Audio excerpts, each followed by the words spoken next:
Terutama pada waktu buka bersama itu memang sangat ramai, sangat meriah juga warga kita di KBRI dan juga di masjid-masjid kita. Sholatnya itu kita lakukan secara bertahap dan ada yang pagi sekali.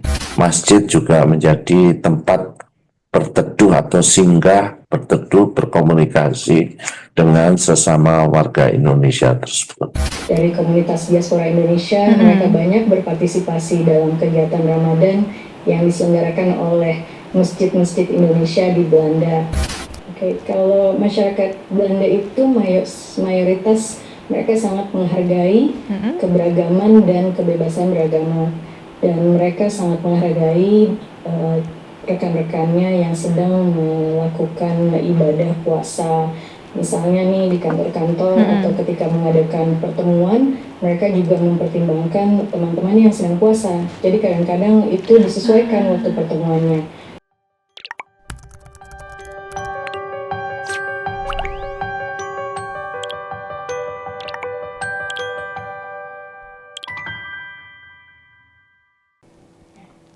Halo Tribuners, berjumpa kembali di On Focus Ramadan bersama saya Fia Tio Konibili.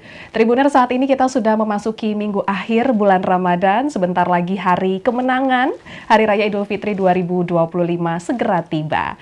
Setengah bulan Ramadan ini telah kita lalui dengan penuh berkah dan juga kebahagiaan. Kita juga kembali bertemu dengan momen-momen yang dinanti saat Ramadan seperti berburu takjil, kemudian buka puasa bersama dengan teman-teman lama atau momen-momen lucu ya saat bangunin sahur gitu. Kemudian ada juga tren nih akhir-akhir ini yakni tren velocity gitu, jedak-jeduk yang kini menjadi tren untuk penutup momen buka puasa bersama. Kemudian bagaimana ya teman-teman kita yang menjalankan bulan Ramadan di luar negeri? Nah, kita akan berbincang dengan perwakilan kedutaan besar di sejumlah negara. Pertama dari Jepang, Tribuners. Saat ini kita sudah tersambung dengan Duta Besar Republik Indonesia untuk Jepang, ada Bapak Heri Ahmadi, yang saat ini sudah tersambung dengan kita melalui Zoom. Halo, selamat siang Bapak Heri. Assalamualaikum warahmatullahi wabarakatuh. Waalaikumsalam warahmatullahi wabarakatuh. Bagaimana Konnichiwa. kabar di tengah bulan Ramadan, Bapak? Alhamdulillah cukup lapar karena dingin sekali hari ini, pagi-pagi turun salju. Wah, Jadi ya rada lemas juga. baik. Kalau di Jepang puasa berapa jam, Bapak Heri? 12 jam, sebenarnya tidak terlalu panjang. Tapi tadi kadang-kadang tergantung cuaca, kalau lagi dingin, apalagi yang bekerja di luar, itu bakal berat sekali, dan apalagi juga di daerah-daerah yang misalkan di daerah Hokkaido, tentu berat sekali juga. Karena warga kita di Hokkaido pun sekarang juga banyak. Ya baik, Pak. Ini tiba-tiba aja ya, Pak ya. Ini sebenarnya sudah menjadi momen tahunan bulan Ramadan, tapi tahun ini spesialnya karena ada turun salju pas ya, Pak ya. Jadi ini agak ekstra pas sahur ya, Pak ya, supaya lebih asupan makanannya lebih mumpuni gitu untuk menahan 12 jam laparnya. Baik, Pak Heri, boleh dong Pak diceritain bagaimana suasana Ramadan di Tokyo, di Jepang tahun ini? Apakah ada perubahan dibandingkan tahun-tahun sebelumnya, Pak? Ya, pertama saya mungkin harus juga sambil melaporkan aja kepada warga Indonesia secara keseluruhan. WNI di Jepang itu dalam 3 tahun terakhir ini meningkat lebih dari 3 kali lipat. Dari tadinya tahun 2021 itu hanya sekitar 60.000, perkiraannya sekarang ini sudah mencapai sekitar 200.000 orang. Karena itulah maka dan untuk komunitas muslim mungkin Indonesia lah yang paling besar. Dan karena itu kami dari KBRI juga memberikan perhatian yang seksama untuk masalah ini, karena melalui komunitas-komunitas inilah kita bisa menjangkau warga kita. Sejauh ini di Tokyo, di Jepang, kita membentuk badan musyawarah masjid yang didirikan utamanya oleh warga Indonesia. Dan sekarang jumlahnya sudah ada 28 masjid yang sudah terdata. Dan untuk itu Kita memiliki kegiatan di hampir semua masjid itu pada bulan puasa ini. Kebetulan juga salah satu masjid yang baru di daerah Ueno Nagano itu baru di Ueda Nagano baru saja saya resmikan pada hari Minggu yang lalu bersamaan juga peresmian dari Halal Hub-nya. Jadi untuk membayangkan aja ya suasananya terutama pada waktu buka bersama itu memang sangat ramai, sangat meriah juga warga kita. Karena masjid juga menjadi tempat berteduh atau singgah berteduh berkomunikasi dengan sesama warga Indonesia tersebut. Demikian saya kira suasana yang umum dan seperti masjid yang dimiliki KBRI langsung, itu adalah Masjid Indonesia Tokyo. Kita setiap bulan puasa malah ada buka bersama, buka puasa bersama. Yang sebelumnya ada juga semacam kultum ya. Itu kultum itu singkatan kuliah 7 menit atau kuliah terserah antum. Jadi tergantung nanti ustadznya siapa yang ngomong. Bisa 10 menit, bisa tergantung keadaan gitu. Dan itu pesertanya bisa mencapai, bahkan sampai mencapai 500 orang. Mungkin karena kan ada istilah di Indonesia sekarang makan bergizi gratis kan, di situ ada buka bergizi gratis itu di acara di setiap hari pada bulan puasa di Masjid Indonesia Tokyo itu. Kita juga beruntung sejumlah lembaga itu mengirimkan dai-nya selama bulan puasa untuk berceramah berkeliling di sejumlah masjid-masjid Indonesia itu ada misalkan dai yang dikirim oleh kelompok beberapa dan seperti itu, dan itu sangat bermanfaat, sangat memberi nuansa pada bulan Ramadan ini, pada setiap bulan Ramadan, bukan hanya Ramadan. Ini kalau misalnya komunitas muslim di Jepang juga semakin banyak gitu tahun ini. Nah, apakah ada kebiasaan khusus nih? Tadi kan ada kultumnya, kemudian buka puasa bersamanya, ngabuburitnya nih ada nggak ya program khusus dari KBRI di Tokyo, Pak? Ngabuburit, kebanyakan warga kita di Jepang itu adalah bekerja. Dan bekerja itu biasanya sampai dengan jam 5 ya. Jam 5, jam 6, dan itu biasanya bersamaannya waktunya hampir habis setelah itu. Dan biasanya kegiatan yang kita adakan secara ekstra sebelum buka puasa itu biasanya difokuskan pada hari Sabtu dan Minggunya. Jadi tidak sepanjang minggu, tapi pada hari Sabtu dan Minggu ketika ada kesempatan warga kita untuk bisa berkumpul lebih awal, itu yang kita sediakan berbagai kegiatan termasuk ya tadi ada kalau menjelang puasa, menjelang bukanya itu ada kegiatan-kegiatan seperti diskusi, ceramah, dan juga ada belajar hadroh atau yang lain-lainnya. Tapi kalau malamnya setelah taraweh itu juga ada tadarusnya. Jadi gitu.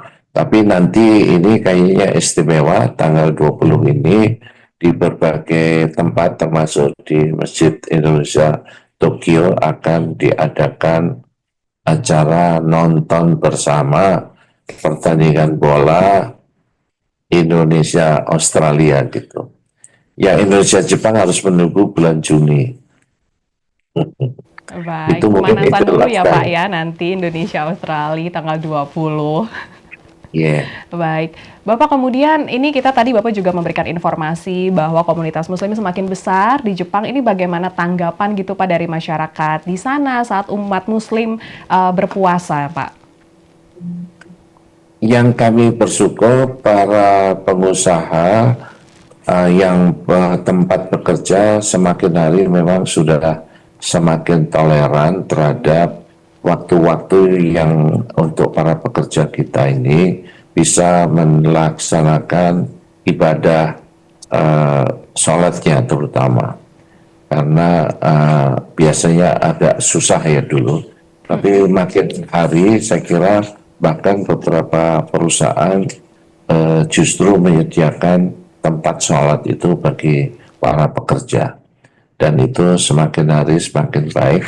Namun demikian biasanya kalau untuk liburannya sendiri itu memang harus tetap bergiliran. Tidak semuanya, misalkan karena hari Lebaran nanti jatuhnya hari Senin, tidak semuanya bisa liburan, tetap harus ada yang bekerja juga. Itu yang kita hadapi, realitasnya seperti itu. Namun demikian kita mengatur di KBRI dan juga di masjid-masjid kita, sholatnya itu kita lakukan secara bertahap, dan ada yang pagi sekali. Jadi yang paling pagi itu jam 6 pagi, sehingga mereka yang harus bekerja itu bisa ikut sholat id dulu, baru kemudian melaksanakan, kemudian pergi ke tempat kerja. Itu tahun lalu misalkan pada waktu Lebaran, itu juga pada bukan hari libur, hari kerja, tetapi yang ikut sholat id di Masjid Indonesia Tokyo itu jumlahnya mencapai 3.800-an ya. Dan waktu itu kita membuka open house, ada open house di Wisma Duta yang kebetulan nyambung ke KBRI juga. Jadi kita menampung waktu itu sekitar 3.600 warga Indonesia yang tadi bergiliran untuk juga bersilaturahmi di Wisma Duta dan KBRI. Tahun ini apakah akan ada halal bihalal lagi, Pak? Iya, tapi tempatnya kita sederhanakan. Artinya dulu kita beruntung tahun lalu tuh pas Lebaran, pas puncaknya Sakura. Cantik Jadi ya. teman-teman jalan kaki, warga kita berjalan kaki dari masjid ke Wisma, ke KBRI itu bisa sambil menikmati Sakura di sepanjang Sungai Meguro yang memang sangat merupakan salah satu objek wisata yang terkenal di Jepang ini pada waktu musim Sakura itu, dan kemudian bisa bersilaturahmi, bertemu dengan teman-temannya dan warga Indonesia yang lain di Wisma dan kantor kedutaan tersebut. Saya kira itu tepat sekali. Tapi tahun ini kita belum tahu, belum ada perkiraan juga kapan puncak dari Sakura itu. Tapi kita tetap mengadakan acara sholat dan silaturahminya di masjid. Kita bikin bertahap dan nanti siklusnya bertahap, dan saya akan berada di masjid mulai dari gelombang pertama. Kita merencanakan ya seperti tahun lalu juga 6 gelombang. Ya, 6 gelombang. Karena kita hanya mampu menampung itu sekitar 600 sampai maksimum 800 orang sekali sholat itu. Oke, itu untuk mengikuti sholatnya apakah datang saja atau harus daftar terlebih dulu sesuai gelombangnya, Pak? Daftar supaya nanti kebagian slotnya pada gelombang keberapa. Karena kalau tidak, ya susah nanti mengaturnya. Ini juga bisa jadi informasi buat Tribuners yang juga nanti mungkin akan pergi berlibur terus ingin menjalankan sholat Idul Fitri di Tokyo ya Pak ya? Banyak yang itu yang jadi para warga kita yang kebetulan sedang berada di Tokyo, itu banyak juga yang mengikuti sholat Id di Masjid Indonesia Tokyo itu, dan tentu kita sangat welcome, cuma tetap harus mendaftar di mendaftar gitu. Ya. Baik, Pak Heri. Ini terakhir, Pak, sebelum kita menutup perbincangan kita, apakah ada makna atau tema khusus kebaikan Ramadan tahun ini yang ingin disebarkan oleh KBRI di Tokyo, Pak? Kami sesungguhnya, karena ini prosesnya sudah berlangsung dan kita memiliki ustadz-ustadz itu, pada intinya kita selalu menekankan bahwa bulan puasa ini pesan pokoknya tentu adalah tetap adalah kerukunan warga, saling memperhatikan dan gotong royong antar warga, dan kemudian juga saling membantu, saling melindungi apabila ada persoalan-persoalan yang dihadapi. Itu tema kita yang memang selalu kita tekankan untuk lebih memperkuat silaturahmi di antara warga negara Indonesia yang ada di Jepang ini.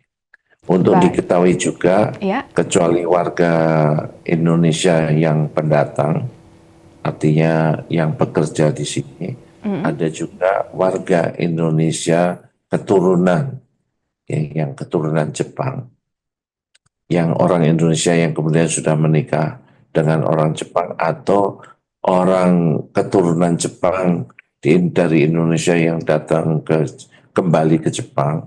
Itu jumlahnya juga banyak, dan itu yang juga menjadi wilayah penggalangan atau audiens dari kegiatan-kegiatan Ramadan di masjid kita. Baik, terima kasih Pak Heri Ahmadi perbincangan kita siang ini. Semoga Ramadan tahun ini membawa berkah dan juga pesan Ramadan untuk terus menjunjung kerukunan ya Pak ya. Ini akan terus semakin meningkat, dan semoga saja juga ini acara yang akan digelar di KBRI Tokyo, baik itu menjelang Ramadan, kemudian nanti juga ada salat Idul Fitri ya Pak ya, dan juga halal bihalalnya semuanya dilancarkan. Amin ya rabbal alamin. Terima kasih Pak Heri Ahmadi. Kita akan bergeser kembali Tribuners ke negara lainnya untuk mengetahui bagaimana suasana Ramadan dan persiapan Idul Fitri di negara lain.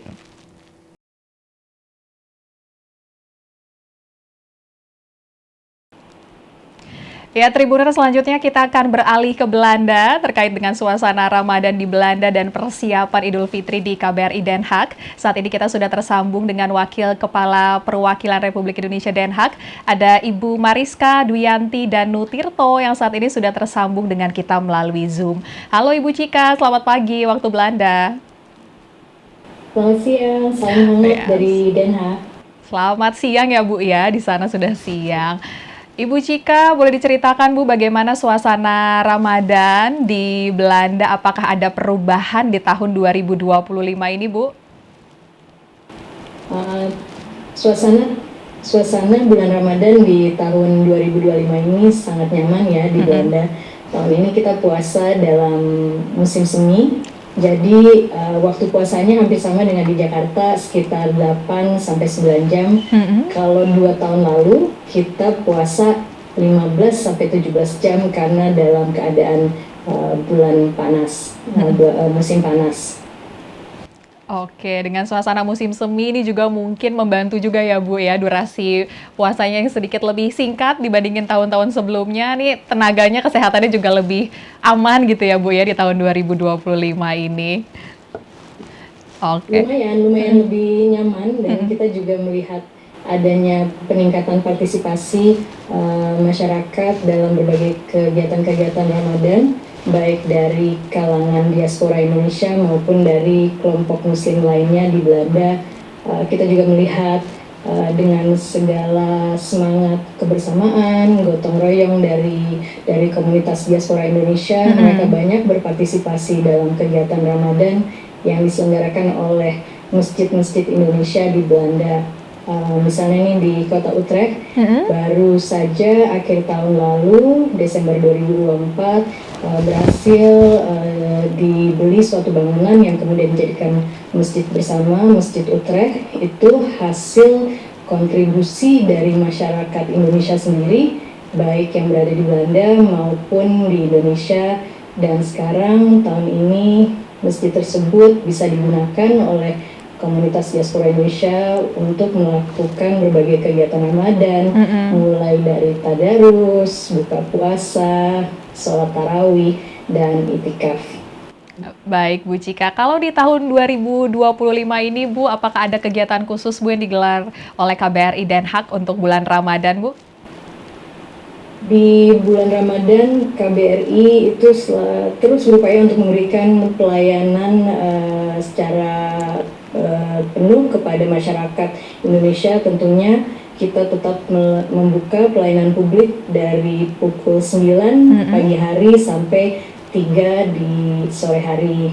Kita juga untuk membuat pengumuman bagi komunitas diaspora Indonesia mengenai dimulainya bulan puasa, dan juga kepada publik Belanda itu kita memberikan informasi mengenai tradisi makanan khas bulan puasa takjil Indonesia.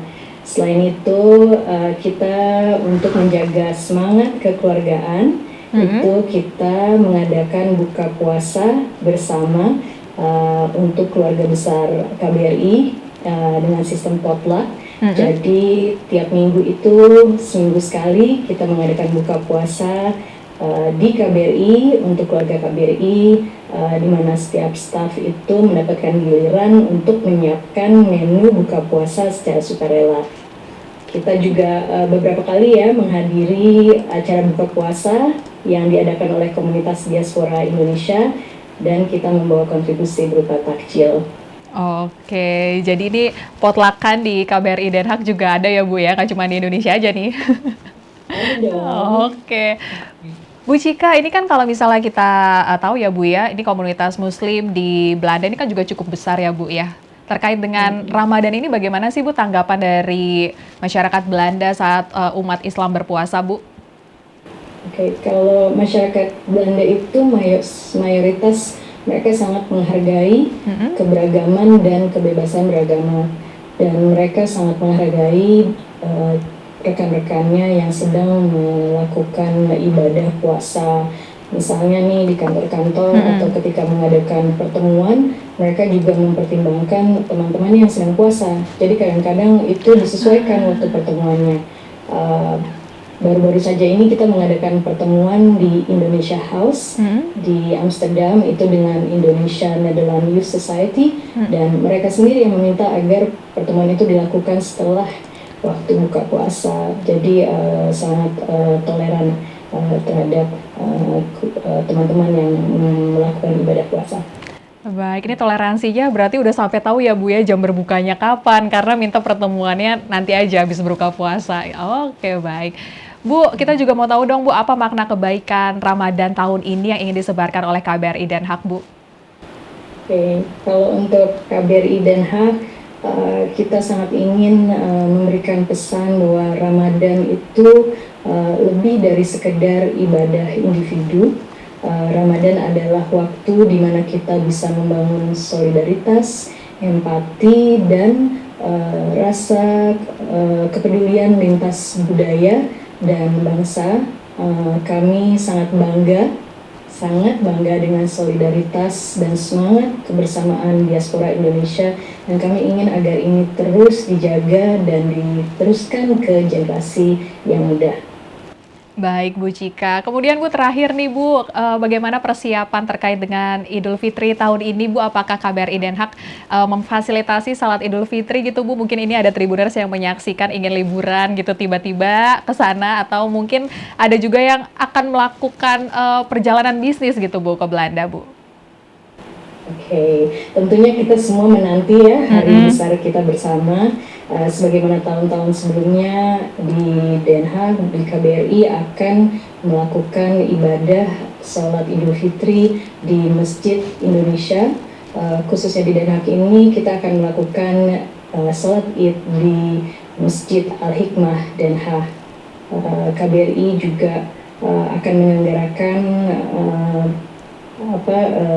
acara kumpul keluarga Lebaran sekali lagi dengan sistem potluck, di mana secara sukarela anggota keluarga KBRI itu akan membawa makanan untuk dinikmati bersama. Oke, bocorannya dong Bu, ini kan kayak sistem potlucknya nih di KBRI Den Haag, kekeluargaannya berasa banget ya Bu. Kalau lagi potluck yang dibawa makanan-makanan Indonesia atau makanan sana Bu? Indonesia dong, Oh, itu yang nanti-nanti semua. Oke, gorengan ada ya Bu ya? Lontong cap gome. Wow. Oke Bu Cika, makasih ya obrolannya sore ini. Semoga ini damai Idul Fitri kita terasa ya Bu ya. Toleransi juga terus disuarakan dimanapun.